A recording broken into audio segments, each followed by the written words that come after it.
Om Swastiastu. Perkenalkan, nama saya Niputulala Fitriana Sari dari kelas PAH B2 Denpasar dengan NIM 19110110078 semester 3 Fakultas Dharma Acarya Universitas Hindu Negeri I Gusti Bagus Sugriwa Denpasar. Jadi kali ini saya membuat video pembelajaran untuk memenuhi tugas mata kuliah Psikologi Agama yang diampu oleh Ibu Ida Ayu Adi Armini SAG MAG. Di sini saya mengambil tema yang keempat, yaitu bimbingan psikologi agama dalam kehidupan umat Hindu dengan mengangkat judul yaitu upaya bimbingan psikologi agama terhadap degradasi sikap mental spiritual remaja Hindu. Adapun materi yang akan saya bawakan yaitu yang pertama, bentuk degradasi sikap mental spiritual remaja Hindu. Yang kedua, faktor penyebab terjadinya degradasi sikap mental spiritual remaja Hindu. Dan yang ketiga, ada upaya menanggulangi degradasi sikap mental spiritual remaja Hindu. Sebelum membahas materi, perlu kita ketahui bahwa pendidikan agama Hindu adalah usaha sadar yang dilakukan oleh mereka yang memiliki tanggung jawab untuk menyiapkan anak dalam memahami, meyakini, menghayati, dan mengamalkan ajaran agama Hindu sebagai wujud pengenalan Pancasila melalui pengajaran dan latihan dengan memperhatikan tuntunan saling hormat-menghormati antar umat beragama dalam kehidupan masyarakat untuk mewujudkan persatuan nasional. Secara rasional, perlu digambarkan bahwa kehidupan manusia dewasa ini mengalami perubahan dalam berbagai aspek kehidupan. Dalam merespon fenomena yang terjadi, pendidikan agama Hindu sangat erat kaitannya dengan psikologi agama dalam menangani berbagai kasus dalam bentuk krisis moral. Dengan demikian, kedua ilmu ini akan memberikan kontribusi dalam menanamkan konsep nilai dan norma serta nilai mental spiritual. Dalam hal ini, seseorang dapat dikatakan dewasa yang dapat dilihat dari perkembangan jasmani dan rohaninya, serta dapat mengambil kesimpulan terhadap masalahnya sendiri dan dapat bertanggung jawab terhadap beban hidup yang dihadapi sebagai makhluk sosial dan masyarakat. Dan agama Hindu telah ada sejak dulu dan mempunyai sejarah yang cukup tua. Hal ini dapat dibuktikan dari naskah-naskah Hindu kuno seperti Kitab Suci Weda, Upanishad, Ramayana, dan Mahabharata. Seiring berjalannya waktu, banyak kebudayaan-kebudayaan barat yang saat ini sangat berpengaruh pada perilaku remaja yang membuat degradasi moral tidak lagi menjadi persoalan serius. Demikian juga, segala segi kehidupan termasuk kegiatan ritual atau aktivitas keagamaan tidak lagi menjadi kegiatan yang sakral. Munculnya penyimpangan tersebut disinyalir tidak lepas dari lemahnya penanaman pendidikan agama Hindu terhadap remaja. Baik, materi yang pertama yang akan saya bahas yaitu mengenai bentuk degradasi sikap mental spiritual remaja Hindu. Degradasi sikap mental spiritual remaja Hindu adalah penurunan kualitas remaja Hindu yang membatin yang telah ditunjukkan melalui perilaku menyimpang dalam melaksanakan aktivitas keagamaan. Perilaku remaja Hindu pada pelaksanaan persembahyangan saat ini telah mengalami pergeseran. Bentuk degradasi mental spiritual remaja Hindu dalam melaksanakan persembahyangan antara lain penggunaan pakaian atau busana adat Kepura yang tidak etis religius.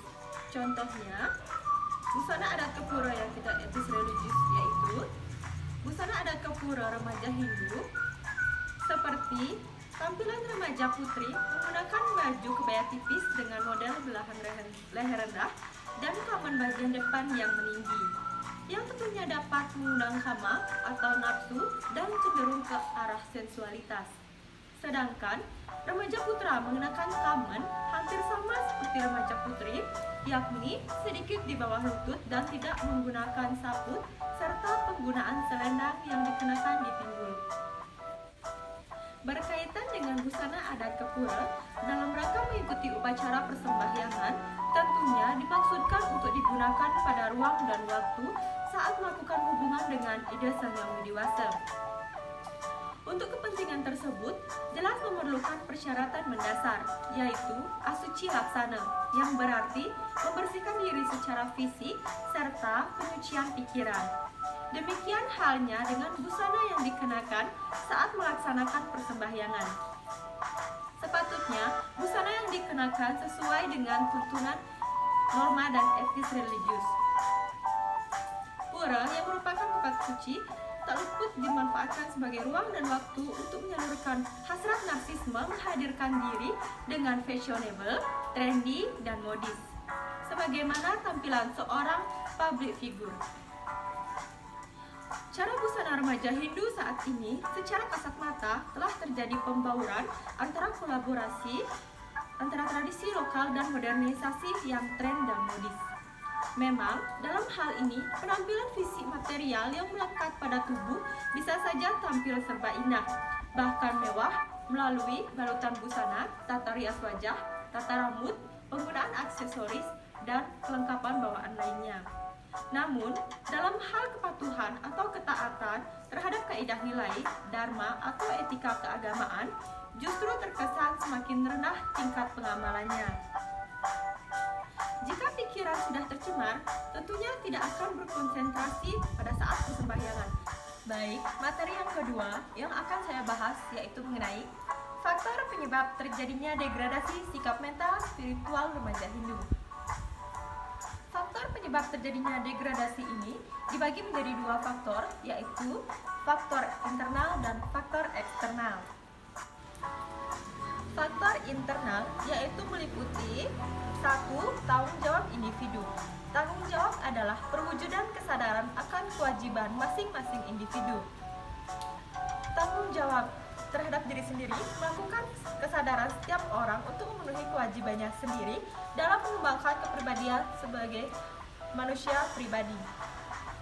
Kewajiban dari seorang anak adalah berbakti kepada orang tua. Jika ditinjau dari tahapan kehidupan manusia, kehidupan anak-anak adalah kehidupan tahap awal dari 4 tahap kehidupan yang wajib dijalani oleh manusia. Di sini saya akan menyebutkan satu tahapan saja, yaitu tahapan Brahmacari atau masa menimba ilmu pengetahuan. Anak atau remaja yang masih berada pada fase Brahmacari mempunyai kewajiban utama, yaitu menuntut ilmu pengetahuan baik formal maupun non-formal untuk dibekali kemudian hari menjalani tahapan kehidupan sebagai seorang pelajar. Tanggung jawabnya adalah belajar. Fenomena yang tampak saat ini, antusiasme remaja Hindu dalam melaksanakan aktivitas keagamaan sangat tinggi. Bahkan terkadang remaja Hindu pergi ke pura tanpa didampingi oleh orang tuanya. Hal ini dapat menjadikan moral dan etika remaja Hindu semakin merosot.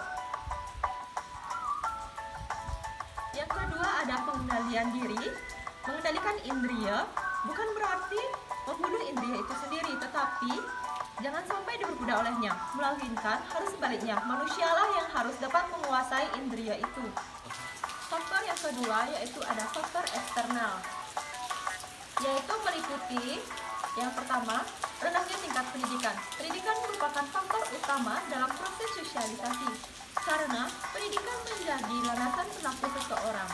Rendahnya tingkat pendidikan dalam pergaulan dapat membuat seseorang keliru mengambil jalan hidupnya, sehingga mudah terpengaruh dengan hal-hal baru seiring proses sosialisasi yang mereka alami. Yang kedua ada lingkungan keluarga. Menurut Ali, dalam Kusum pada tahun 2014, menyatakan bahwa peran orang tua sebagai orang yang paling dekat dengan anak-anaknya, terutama yang paling berkenan dengan sikap perhatian, dorongan dan reaksi dalam mendidik dan membesarkan anaknya, dapat membentuk dan mempengaruhi sikap dan perilaku anak-anaknya.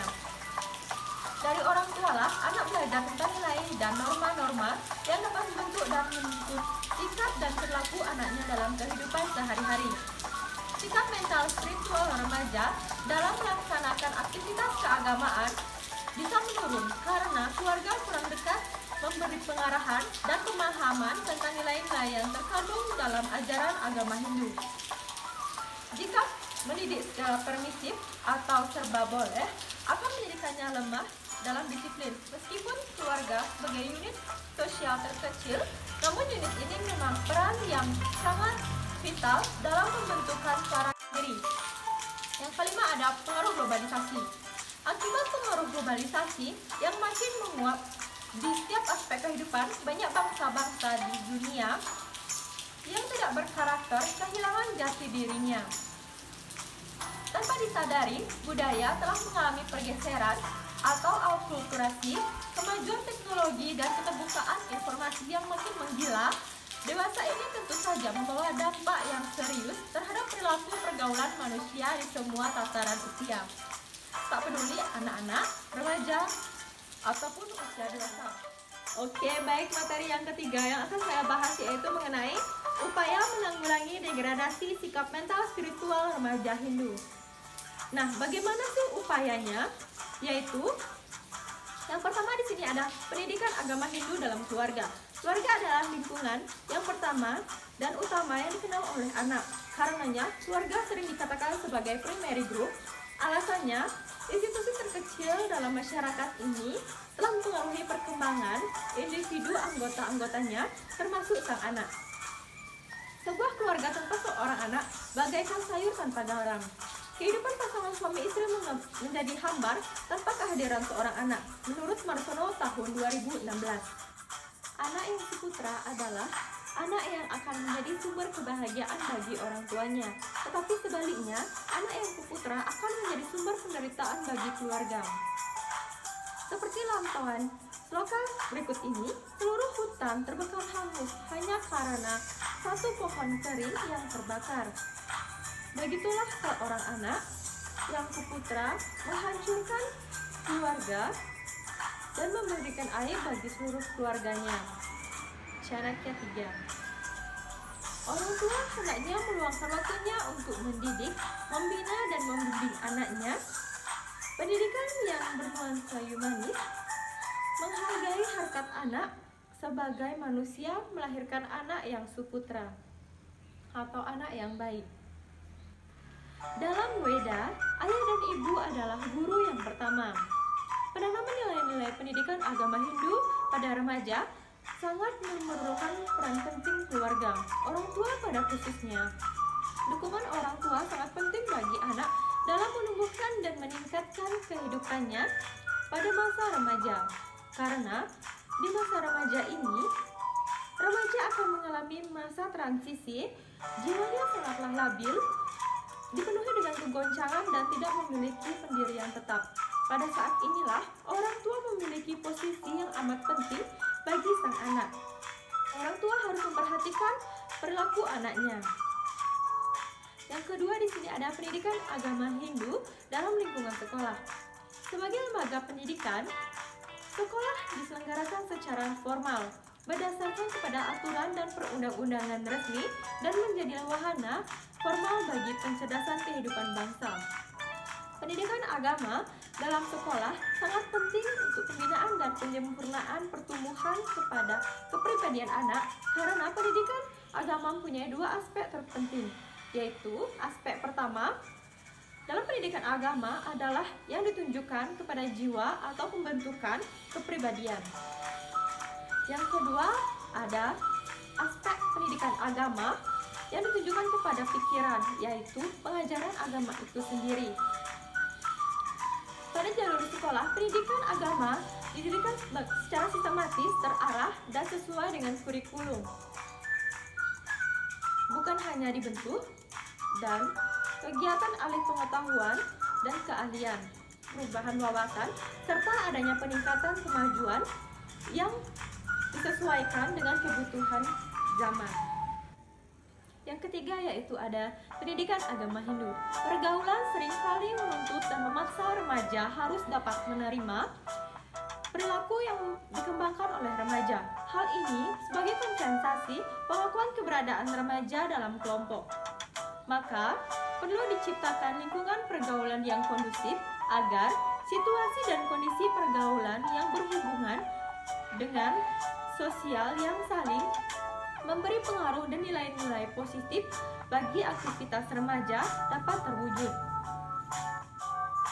Salah satu wadah pendidikan agama yang dikembangkan dalam lingkungan masyarakat untuk meningkatkan dan mengembangkan ajaran agama Hindu adalah melalui pesraman. Pesraman adalah salah satu bentuk pendidikan agama dalam hal pengembangan keterampilan, karakter anak, dan pelestarian kebudayaan yang dilaksanakan dalam lingkungan masyarakat.